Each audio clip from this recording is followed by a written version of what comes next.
Well,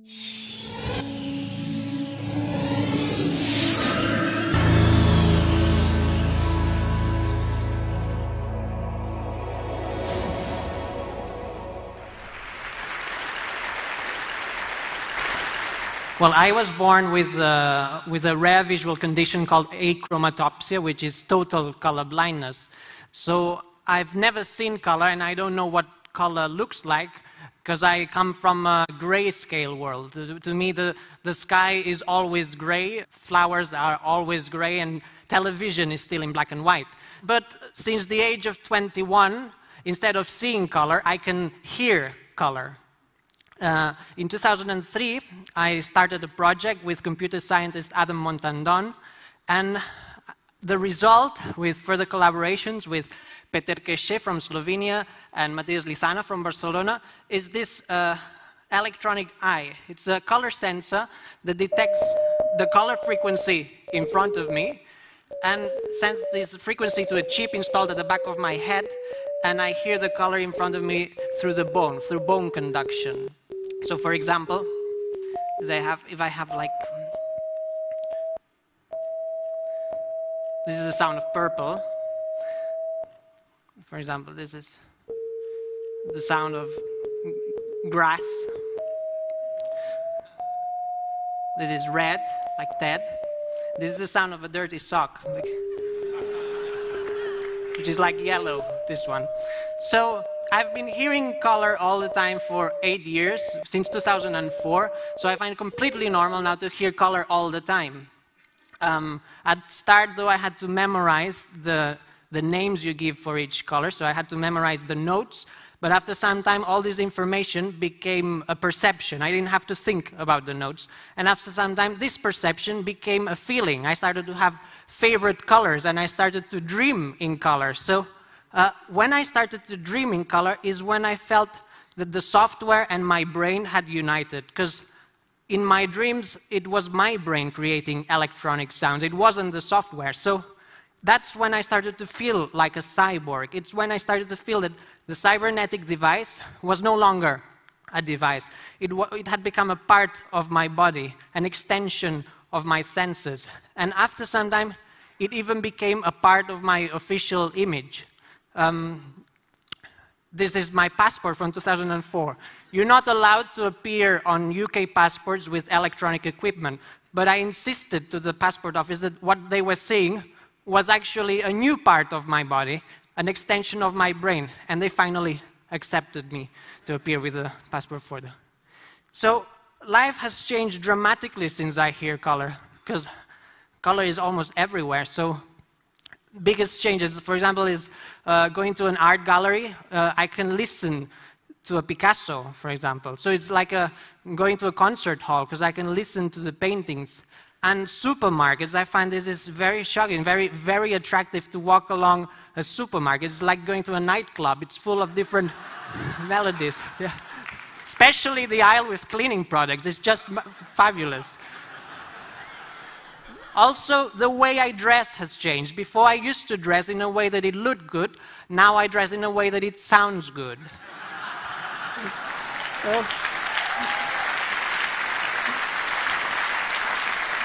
So today I'm dressed in C major, so it's quite a happy chord.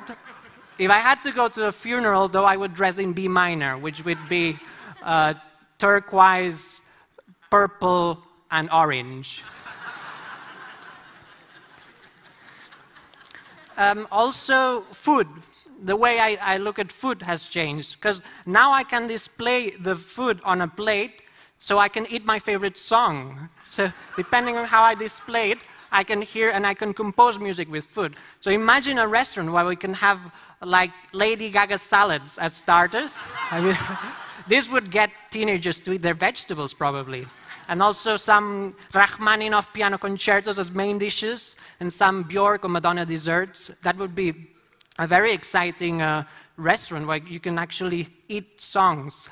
Also, the way I perceive beauty has changed, because when I look at someone, I hear their face. So someone might look very beautiful but sound terrible. And it might happen the opposite, the other way around. So I really enjoy creating like sound portraits of people. Instead of drawing someone's face, like drawing the shape, I point at them with the eye and I write down the different notes I hear. And then I create sound portraits. Here's some faces.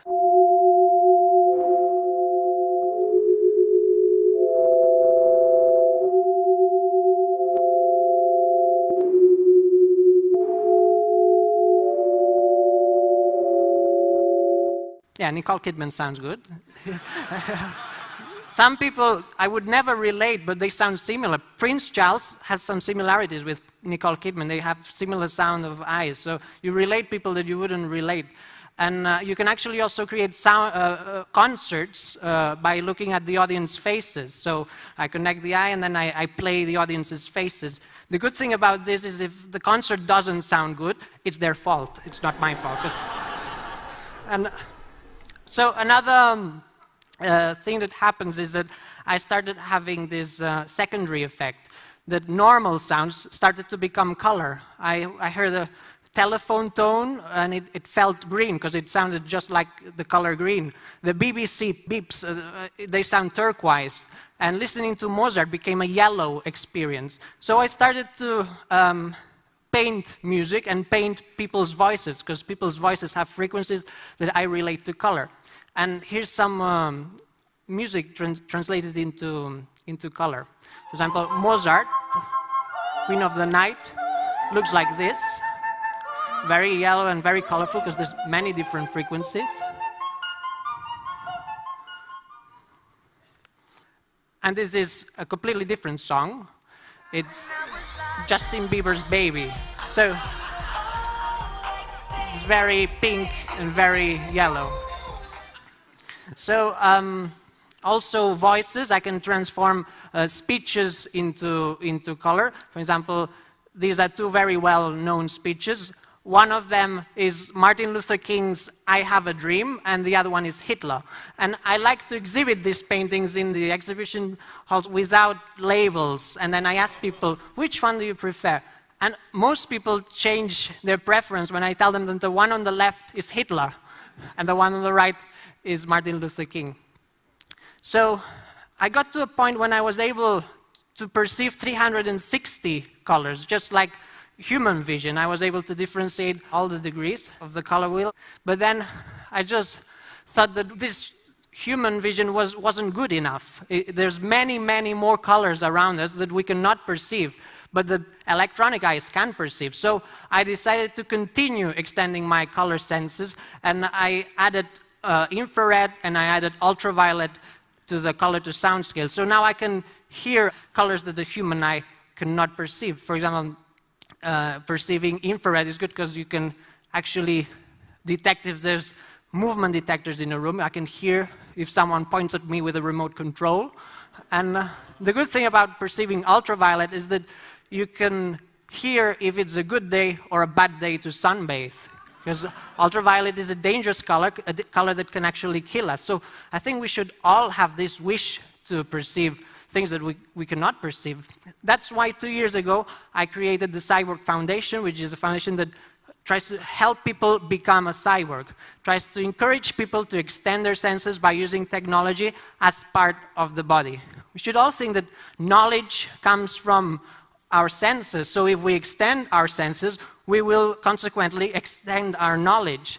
I think life will be much more exciting when we stop creating applications for mobile phones and we start creating applications for our own body. I think this will be a big, big change that we'll see during this century. So I do encourage you all to think about which senses you'd like to extend.